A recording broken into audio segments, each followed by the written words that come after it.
আজ আমি আপনাদেরকে লাউয়ের একটি অপূর্ব স্বাদের রেসিপি তৈরি করে দেখাবো। লাউয়ের ঝোল। আশা করি রেসিপিটা আপনাদের ভালো লাগবে। ভালো লাগলে লাইক, শেয়ার এবং কমেন্ট করতে ভুলবেন না।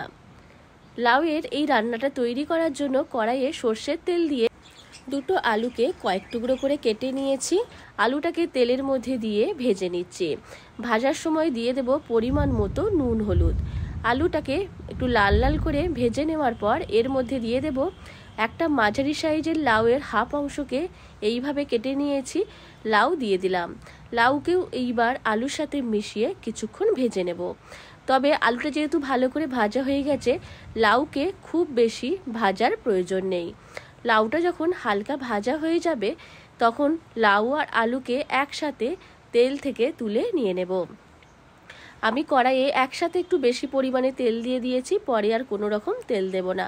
বাকি তেলে হাফ চামচ মতো জিরে আর একটা শুকনো লঙ্কা ফোড়ন দিয়ে দিলাম।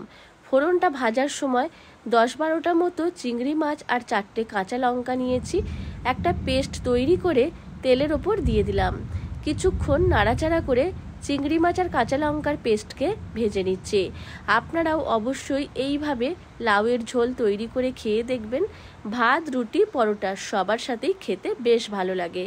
এইবার একটা টমেটো কুচি দিয়ে দিলাম, 1 চামচ আদা, রসুন, কাঁচা লঙ্কা বাটা, পরিমাণ মতো নুন, হলুদ, লঙ্কা গুঁড়ো, জিরে গুঁড়ো, ধনে গুঁড়ো সব কিছু দিয়ে অল্প একটু জলের সাথে মশলাকে ভালো করে কষিয়ে নিচ্ছি। সাথে চিংড়ি মাছের পেস্ট, সেটাও খুব ভালোভাবে ভাজা হয়ে যাচ্ছে। আর আমি এখানে ঝালটা স্বাদ মতো দিয়েছি, আপনারাও স্বাদ মতো দেবেন। এইবার আগে থেকে ভেজে রাখা লাউ আর আলুকে দিয়ে মশলার সাথে কিছুক্ষণ কষিয়ে নিচ্ছি। একটু ভালো করে কষানো হয়ে গেলে পরিমাণ মতো জল দিয়ে ঢেকে সেদ্ধ করে নেব। আপনারা যেই রকম গ্রেভি ঝোল পছন্দ করবেন সেই রকম জল দেবেন। আমি এখানে প্রায় 1 গ্লাস পরিমাণ জল দিয়ে দিলাম। সব কিছুকে মিশিয়ে নিয়ে ঢেকে সেদ্ধ করে নেব।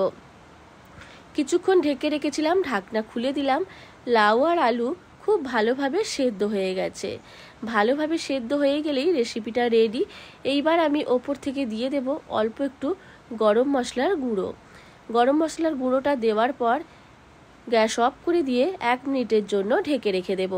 তারপর গরম গরম পরিবেশন করুন ভাতের সাথে লাউয়ের এই ঝোল। অপূর্ব স্বাদের একটি রেসিপি। আপনারাও অবশ্যই এইভাবে লাউয়ের ঝোল তৈরি করে খেয়ে দেখবেন, তারপর আমাকে কমেন্ট করে জানাবেন।